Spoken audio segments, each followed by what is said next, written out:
Hello बच्चों, स्वागत है सभी का। तो सभी बच्चे वेटिंग लिस्ट को लेकर परेशान हो रहे हैं कि वेटिंग लिस्ट कैसे जारी होती है, कितने दिन बाद आएगी, कितनी वेटिंग लिस्ट आएगी, कब तक इसकी प्रोसेस चलती, सिलेक्शन कब तक ले लेते हैं वेटिंग लिस्ट का। तो किस प्रकार से बच्चों इसकी वेटिंग लिस्ट की प्रोसेस रहेगी, किन किन बच्चों को पहले लिया जाता है, क्या प्रोसेस है बच्चों, सब कुछ बताने वाला हूँ। बस ध्यान से पूरा वीडियो देखिए, स्किप मत कीजिएगा। हर एक जो प्रोसेस है बच्चों रूल के अकॉर्डिंग होगी। थोड़ा बहुत हमारा अनुभव जो भी होगा हम शेयर करेंगे आपके साथ में।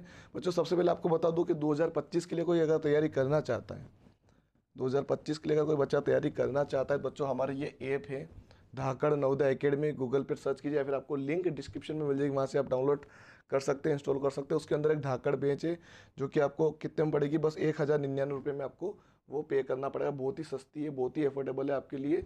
और आप कांटेक्ट कर सकते हो, आपको जो भी प्रॉब्लम आ रही है उस नंबर पे आप हमसे कांटेक्ट कर सकते हो बच्चों। इस प्रकार से ऐप का पूरा पूरा प्रोसेस दिखेगा आपको फ्रंट में बच्चों। आप जाके इसको परचेस कर सकते हो। आपको धाकड़ ये जो है यहाँ पर इस प्रकार का थंबनेल देखने को मिले, आप जाके परचेस कर सकते हो, ठीक है। यहाँ पर आपको नीचे ऑप्शन मिल रहा है, कोर्स करके यहाँ पे जाओगे, इस प्रकार से आपको दिख जाएगा। बाकी आपकी सुविधा जो भी आपको मिलेगी, मैंने एक वीडियो भी डाल रखा है इसके ऊपर, इसके अंदर क्या क्या सुविधा है पेज के अंदर, वो आप जाके देख सकते हो। अगर आपको कुछ परेशानी आ रही हो, जो भी चीज़ आपको जाना है, तो मुझे इस नंबर पर कॉल भी कर सकते हैं, ठीक है। अब चलिए बात करते हैं मेन मुद्दे पर कि मेन मुद्दा क्या है भाई, कि वेटिंग लिस्ट असल में प्रोसेस क्या है इसकी। तो थोड़ी सी आप झूम करके मैं बताने वाला हूँ A to Z चीज़ें।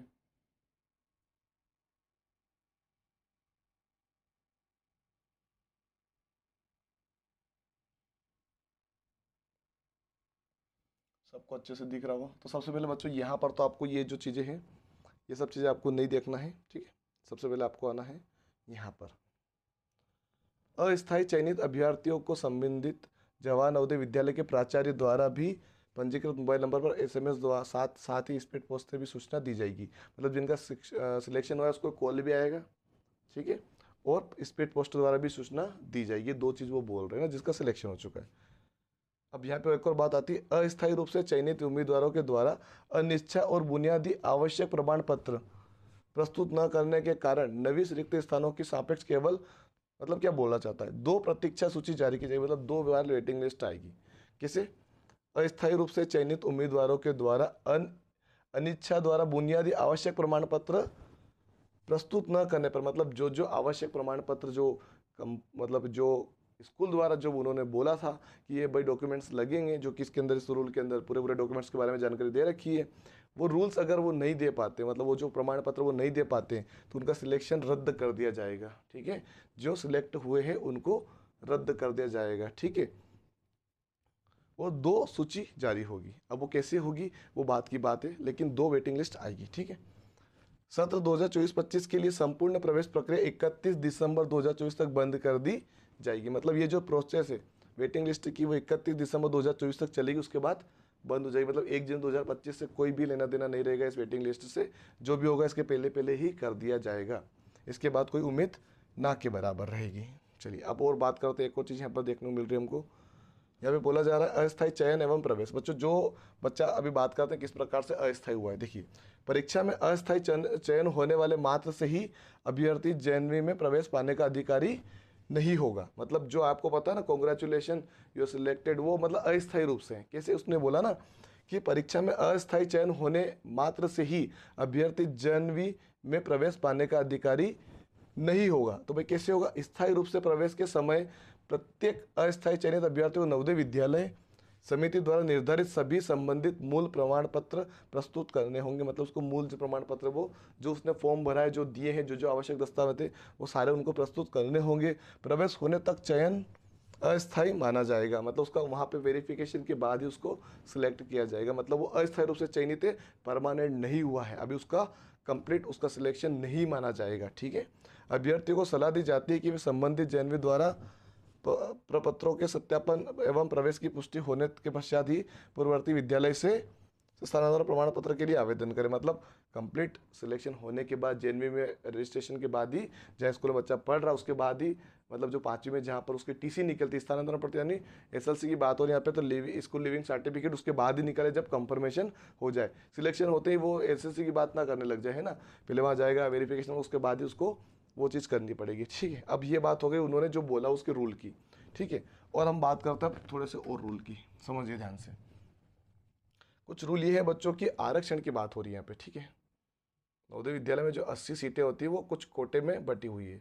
स्थानों का आरक्षण, जिले में कम से कम 75% स्थान जिले के ग्रामीण क्षेत्रों में अस्थायी रूप से चयनित अभ्यर्थी द्वारा भरे जाएंगे। शेष स्थान खुले तौर पर जिले के शहरी और ग्रामीण दोनों क्षेत्रों के लिए उम्मीदवार की योग्यता के आधार पर भरे जाएंगे।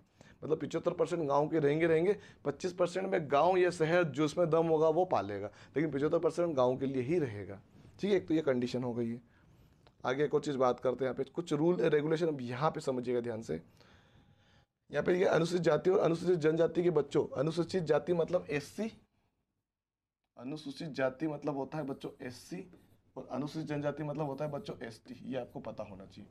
ठीक है, कि बच्चों के लिए स्थान का आरक्षण संबंधित जिले की जनसंख्या के अनुपात में दिया जाता है, जिले की संख्या का अनुपात। ठीक है, किंतु किसी भी जनपद में राष्ट्रीय अनुपात 15% अनुसूचित जनजाति और 7.5% अनुसूचित जनजाति से कम तथा 50% अनुसूचित जनजाति तथा और अनुसूचित जनजाति से जोड़कर से अधिक नहीं होना चाहिए। यह आरक्षण अंतर परिवर्तनीय है और खुली वरीयता सूची के अंतर्गत अस्थायी रूप से चयनित अभ्यर्थियों के अतिरिक्त लागू होगा। ठीक है, इसके अंदर ये चिप्स वो स्थायी रूप से ये लागू नहीं है, पर इसको उसमें सम्मिलित किया जाता है। ठीक है, ये यहाँ पर आ रही प्रोसेस। ठीक है, यहाँ पर कुछ रेगुलेशन लग रहा है। चलो अब नीचे आते हैं। नीचे को रूल आ रहा है बच्चों कि अनुसूचित जाति और अनुसूचित जनजाति के आरक्षण के अतिरिक्त, उनके अतिरिक्त क्या 27% आरक्षण केंद्रीय सूची के अनुसार अन्य पिछड़ा वर्ग अभ्यर्थियों को दिया जाएगा। यानी 27% किसको, ओबीसी को मिलेगा। अन्य पिछड़ा वर्ग का आरक्षण केंद्रीय सूची जैसे कि समय समय पर जारी की जाती के अनुसार लागू किया जाएगा। अन्य पिछड़ा वर्ग के जिन अभ्यर्थियों को केंद्रीय सूची में सम्मिलित नहीं किया गया है वे सामान्य अभ्यर्थी के रूप में आवेदन कर सकते हैं। मतलब जिनको ओबीसी में आरक्षण नहीं मिला वो सामान्य के रूप में कर सकते हैं, यहाँ पे उन्होंने बोला है। तो बच्चों कुछ कुछ यहाँ पे आपको ये बात समझ में आ रही है कि एसटी एससी और ओबीसी को यहाँ पर आरक्षण मिल रहा है। ठीक है, एसटी एससी और उनको आरक्षण मिल रहा है। ठीक है, ये सब चीज़ आप पढ़ सकते हो। ठीक है, नॉर्मल से मैंने यहाँ पे ले लिया है। ये रूल है बच्चों पूरे के पूरे। ठीक है, सभी के सभी मैंने रूल यहाँ पे पटक दिया। अब बात करते हैं बच्चों मेन मुद्दे की। ठीक है, अब मेन मुद्दा क्या रहा है जैसे समझिए। पहले तो एससी में आते हैं, एससी एसटी और ओबीसी। अब जनरल की यहाँ पे बात ही नहीं हो रही बच्चों, जनरल का कोई लेना देना नहीं है फिलहाल में, क्योंकि उसकी संभावना ना के बराबर है। अब समझिए यहाँ पे टोटल 80 बच्चों का सिलेक्शन हुआ था। कितने बच्चों का हुआ था, 80 बच्चों का सिलेक्शन हुआ था। ठीक है, उसमें से लड़कियां लड़की जो भी मिला के, जनरल को छोड़ो, मान लो कि जनरल के 10 बच्चे मान लेते जिनको हटा देते पहले से, 70 बच्चे हम ले रहे हैं। किसमें से, इसमें ले लिए मैंने 20 बच्चे इसके ले लिए, 20 इसके ले लिए और 30 ओबीसी के ले लिए। लड़का लड़की सब ये। ठीक है, जनरल के मैंने 10 हटा दिए, जनरल के मैंने ऑलरेडी 10 यहाँ पे बच्चे को हटा दिया है, क्योंकि 80 बच्चे होते मैंने 40 और 30 70 बच्चे ही लिए यहाँ पे। मान लेते एससी में से 4 बच्चे छोड़ के चले गए, यहाँ से भी 4 चले गए और यहाँ से चले गए 5 6 चले गए। ठीक है, अब ये बताओ बच्चों, कुछ बच्चे ऐसे होंगे जो आरक्षण के अंदर से चले गए होंगे, कुछ बच्चे आरक्षण से चले गए होंगे। मान लीजिए इसमें से 2 बच्चे ऐसे जो कि आरक्षण के अंदर आते थे वो चले गए, 2 बच्चे आरक्षण के बाहर थे। ठीक है, इसमें भी ऐसा ही है, 2 बच्चे आरक्षण से बाहर है। यहाँ पर आरक्षण के अंदर 3 है और 3 आरक्षण से बाहर है। तो सिंपल सी बात यह है कि पहले इन 4 बच्चों को एससी वाले, तो पहले 4 बच्चे उनको एससी के ही लेने पड़ेंगे। एसटी के 4 बच्चे तो एसटी के 4 बच्चे ही लेने पड़ेंगे। और ओबीसी के कितने बच्चे हैं, 6 बच्चे, तो 6 बच्चे ओबीसी के ही लेने पड़ेंगे। ठीक है, कब, आरक्षण के अंदर। किसके अंदर, आरक्षण के अंदर। ठीक है, अब सिंपल सी बात यह है बच्चों कि आरक्षण वाले तो कंफर्म हो चुके हैं, आरक्षण वाले तो कंफर्म है कि भाई एससी के ही रहेंगे, एससी के ही रहेंगे और इसके अंदर आरक्षण में नहीं आ रहे।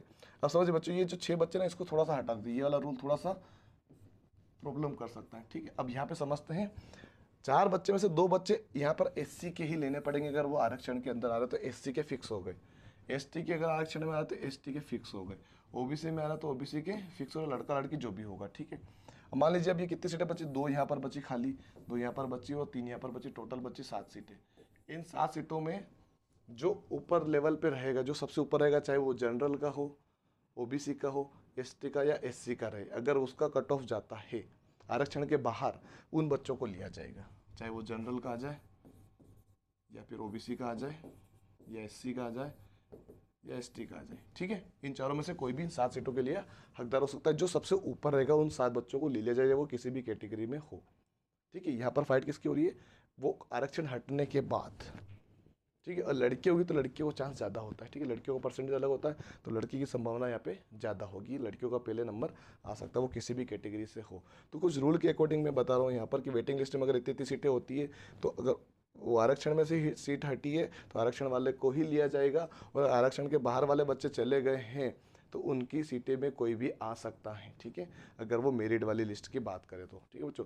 आपको समझ में आ चुका होगा जितना हमने कोशिश की समझाने की। अगर आपको अभी भी दिक्कत आ रही है तो हमारे कॉन्टैक्ट नंबर आपको पहले मैंने मेंशन कर दिया, आप जानकारी ले सकते हैं हमसे। धन्यवाद।